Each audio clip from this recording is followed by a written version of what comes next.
What's up everyone and welcome back to the MMA Zone. Today, let's get started with Renato Moicano gets disrespected by Dan Hooker ahead of UFC 311. Renato Moicano might be on a massive winning streak, but heading into his upcoming fight with Beneil Dariush next weekend, Dan Hooker isn't giving him much of a shot. The way he sees things, Moicano's last three opponents, Benoit Saint-Denis, Jalen Turner, and Drew Dober, don't have the same level of grappling as Dariush, and when the two share the octagon in LA, Moicano's in for a rude awakening. And before we continue, make sure to leave a like on the video to help support the channel. During a recent video for Israel Adesanya's YouTube channel, he weighed in on the fight. Moicano is now fighting Beneil Dariush, which he cannot.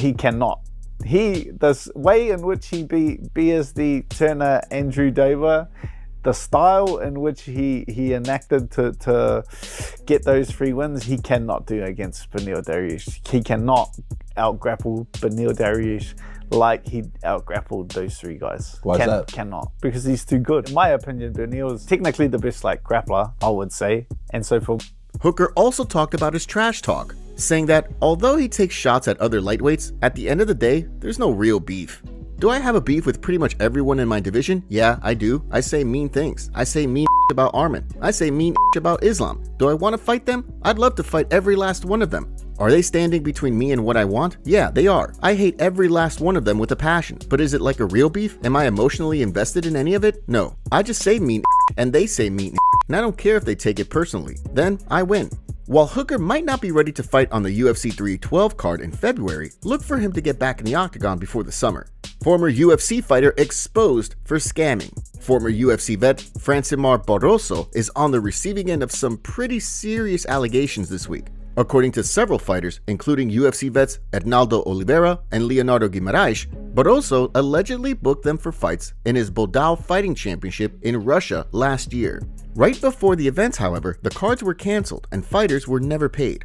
Allegedly, Barroso pocketed the sponsorship money for the event. Oliveira was quoted by MMA Fighting, who spoke with him and several other fighters who have allegedly been scammed by Barroso, as saying, he moved to Russia to start his team and texted everybody offering good purses and structure. He then set a date for his event and started to use our image as ex-UFC fighters to promote the cards. So sponsors saw that and injected money. He then canceled the event 4 days out. I stayed in Russia for 4 months and he did that 3 times. He got the money from the sponsors and there was no show. In the case of Guimarães, he alleged that Barroso told him he would not give him the other half of his pay because he needed it to pay rent on his gym. On top of that, he alleged that when Barroso flew fighters out to Russia for their fights, they were booked on one-way tickets with no way back while given what he described as, quote, slave wages of $3.60 a day. For his part, Barroso has denied any wrongdoing. However, according to MMA Fighting, he's done promoting events until he's handling things independently. Ilia Topuria manager reveals UFC Spain is off? Dana White might have brought up the possibility of an event in Spain several times last year, but according to Ilia Topuria's manager, the event is looking less and less likely with each passing day. In an interview with Canal Sportovi, the champion's manager, Lucas Orze, said that with both arenas in Madrid fully booked, the UFC's been left with 2 options. One is hosting a stadium show, something the UFC apparently doesn't want to do because of security concerns, along with the viewership experience for fans in attendance. The other is hosting an event in Barcelona, who is refusing to play ball because Topuria is a public supporter of football rival Real Madrid. The champ's manager spoke about the event, saying, "We thought so, but no, because the first thing is that it is very difficult from the point of view from security to secure such a big event. 2, UFC does not want it at all because of the quality of the show for the spectator at the stadium and in the arena are 2 different things. You would have to come see Santiago Bernabeu Stadium with binoculars." At this point, the topic died because UFC needs about half a year to prepare such an event in terms of marketing and so on. While it sounds like logistical problems are to blame, Conor McGregor took the opportunity to take a shot at the featherweight champion, writing in a post that's since been deleted, he wouldn't sell it also. No chance. Despite that, it sounds like fans will be able to see Topuria back in action before the summer. The big question is whether he'll defend his title or move up to fight a contender at 155. Kamaru Usman goes off on welterweight division. Since passing up a chance to step in on short notice at UFC 310, there's been no real news from Kamaru Usman on when he might return to action. Since his loss to Khamzat Chimaev, the former champion has continued to work his way back to 100% while teasing an eventful return. However, there's been no real indication as to when that return may be. On the latest episode of Heat and Henry Cejudo's Pound for Pound show, Usman went off on the rest of the welterweight division, issuing a stern warning for when he does return. For those of you who keeps thinking that I'm not fighting because I'm choosing not to fight, like all these stupid guys, these stupid fighters that are running their mouths saying, oh yeah, he don't want to fight me, he don't want to fight me. Shut your mouth. No one is scared of any of you. I've been at the top of the division, pound for pound, with an iron fist, spanking all of y'all for a while. So listen, when I am healthy, I will get in there. I want to fight, and I can't wait to fight to whoop one of y'all. Usman then went on to urge the rest of the division to be patient, saying that once he's healthy, he's happy to fight anybody at 170. But until then, he doesn't want to hear anyone talking.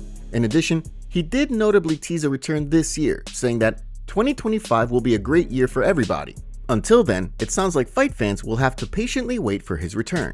UFC Fight Updates. Ahead of the first pay-per-view card of the year next weekend, the UFC's booked 2 new fights for the UFC 312 card Down Under next month. According to reports, Kevin Jousset will throw down with Jonathan McAuliffe in a welterweight bout that'll see Jousset look to bounce back from a loss to Brian Battle in September, while McAuliffe will be looking to pick up a victory in his UFC debut after a first-round submission win on Dana White's Contender Series back in October. The card is also expected to play host to a fight between Cody Steele and Rong Zhu that'll see Steele look to build on a Dana White's Contender Series victory of his own back in October, while Rong Zhu looks to bounce back from a stoppage loss to Chris Padilla back in September. With most, if not all of the cards announced, look for the UFC to finalize the bout order in the next few weeks.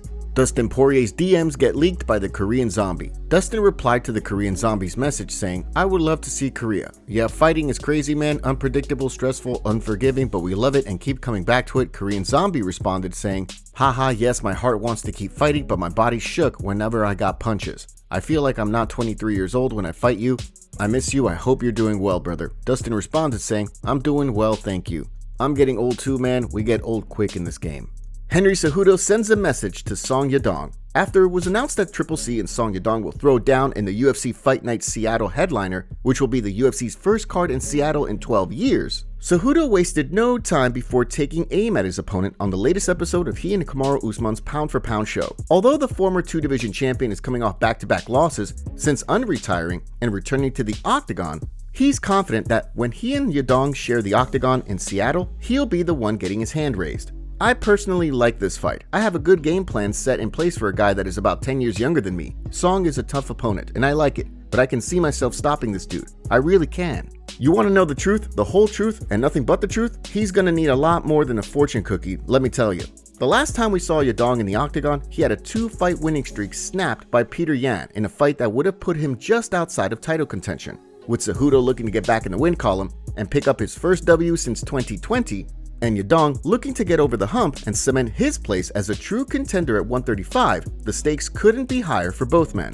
UFC fighter bashes PFL for money change. Heading into their first card of the year, the PFL has announced some pretty major changes. On top of doing away with their signature point system for the 2025 season, the promotion's also dropping their tournament prize from $1 million to $500K. The situation didn't sit well with a number of members of the MMA community, including Chase Hooper, who took the news to be a bad sign for the PFL. In a post on social media, he weighed in. Not a good sign. Why can't any of these major promotions run a financially literate operation? UFC is the only company where we get the opportunity to fight and get paid, unlike ONE FC and Bellator. And our contracts never get lower out of nowhere, unlike PFL.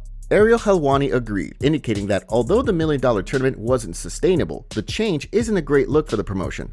Not a great look. The million never made sense and was never sustainable. Various members of the MMA community weighed in, with one writing, "The PFL fighters got bait and switched. They should be allowed out of their contracts. Give us Decheva." Another added, "Inflation goes up and PFL champions' purse goes down, LMAO. But yeah, I'm sure they're operating at a profit." One replied, "PFL is a failure. Fighters need to get that money while they can." One member of the MMA community suggested that the PFL do away with the tournament format entirely. Just get rid of the season format. You have the talent to put on great fights. Don't overcomplicate it. The season schedule is tough on fighters, and now the incentive has been cut in half. Just pay fighters well and book great matchups. Former striker turned MMA fighter Sammy Joe Luxton, who is signed with the PFL, wrote, "They could have at least lowered the price after I won the strawweight world title. I'm gonna have to start breakdancing in the street for cash." One fan predicted that the PFL goes under within the next few years. PFL gone by 2027. Don't be surprised to hear Dana White field questions about the situation at the UFC 311 post-fight press conference.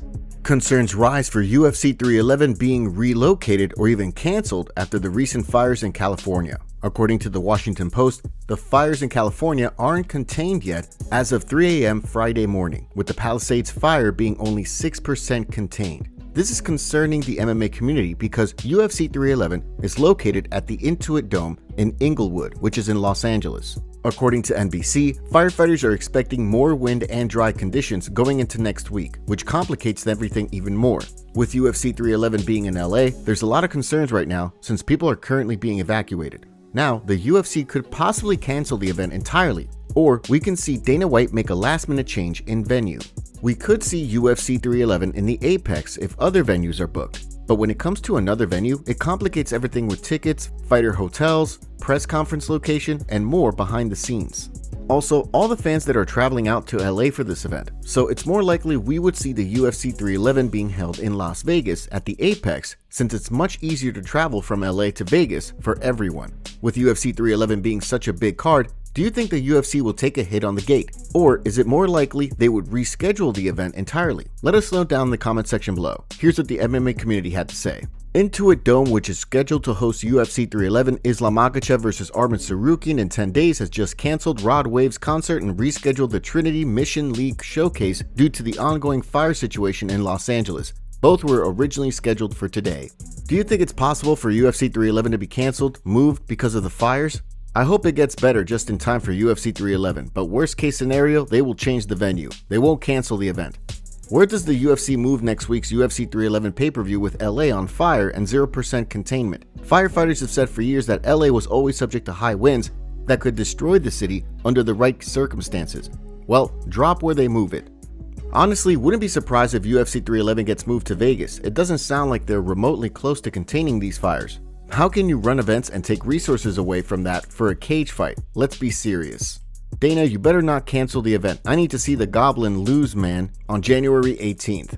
Ain't no way UFC 311 gonna be in LA next week. Might as well move the card to Vegas.